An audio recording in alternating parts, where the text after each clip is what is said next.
I set one camera up on the actual roof of the car, pointing directly to Eastfield. A similar camera with a slightly wider lens I placed in the passenger side rear area of the car, looking through the window, working on the principle that if, while I was on Knapp Hill away from the car, it rained, at least one of the cameras would be sheltered and were more likely to record properly. Set the recorders going. This was now approximately 8 minutes past 11. Carried the rest of the cameras and the equipment that went with it in a rucksack and various camera cases and several tripods, and then set about walking up Knapp Hill, which is a good 5-6 minute walk, and in the dark is not easy. You're walking through waist high thistles, stumbling through rabbit holes and tussocks and all manner of things, occasionally confronting a cow, all that sort of thing, until I reached the peak, where I'd previously established was a good vantage point not only for Eastfield and the surrounding area of Milk Hill, but also to be able to look back towards Lockeridge in case there was activity that could be seen, as obviously I'm primarily a UFO investigator, so a corn circle may or may not have occurred that evening, in my opinion, but in my expectation perhaps a UFO could have occurred. I could have filmed, as I often do, unusual flying objects. So we had the greatest field of view there, but because of being on the very peak of the hill, it was a very exposed position, so we were continually buffeted by the moderate wind that occurred that night. And then just settled down for the night on a ground sheet, just watching the field, looking around, spotting any movement, looking for any signs of anyone with a torch, anyone with an infrared illuminator, any kind of laser alignment or measuring devices, anyone that may be driving a car in an unusual fashion, any cars that can't be accounted for, any lights that may not belong to anything I've already identified when I've sat on the hill, such as the travellers and the lights from their vehicles, vehicles that are in the distance, vehicles that are travelling by, making particular note of any vehicles that may have stopped, however briefly, and using the VX2100 if any vehicle stopped to actually zoom in from the hilltop and take a few second snapshots so that the vehicles could be identified, and if there was any hoax activity, for instance, would be quite happy to identify who's hoaxing it.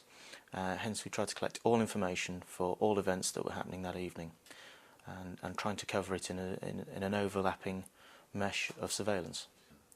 It was a very quiet night. Initially I thought I may be wasting my time yet again. I've spent many years and many holidays sitting on these hilltops and waiting to see if I could capture the thing I saw the years previous, and failed. This evening there was an excitation in the air. You could feel a tingling and an energy, and it led me to believe that there was a good probability of an occurrence.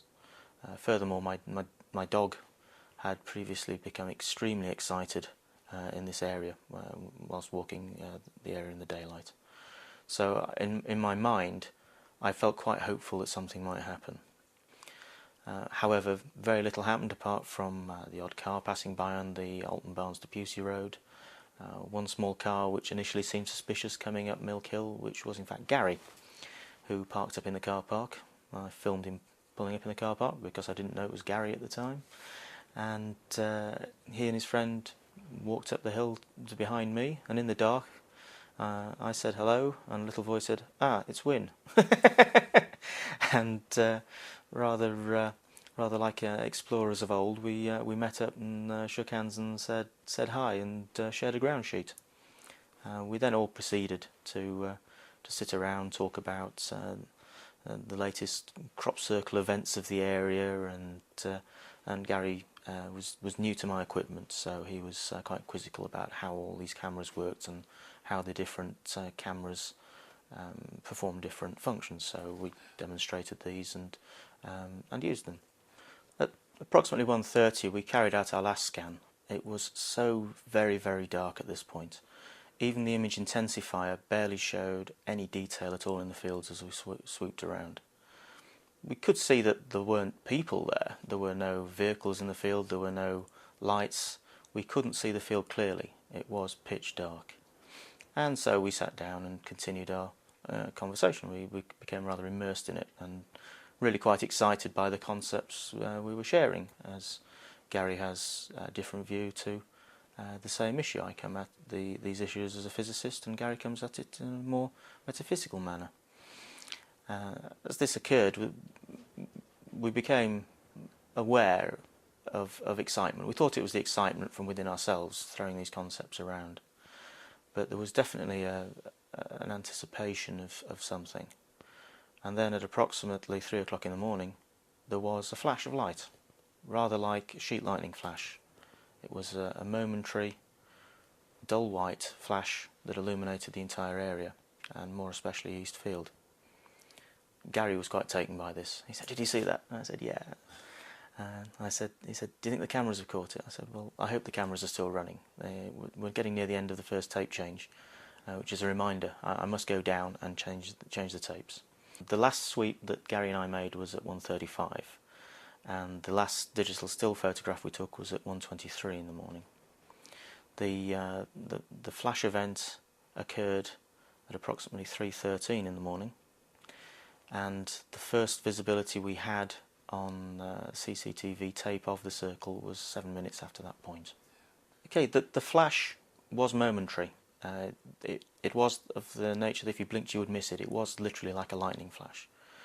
It was like a lightning flash with no thunder.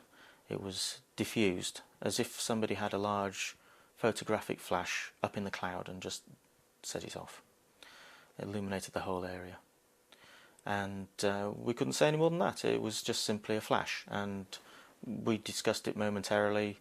Do you think that was lightning? Do you think it was some kind of sign from above? Gary was convinced that this was actually more than a lightning flash. He intuitively felt that this was some kind of sign, and he said, "If there's one in that field tonight, I bet this is where it happened. I just feel it."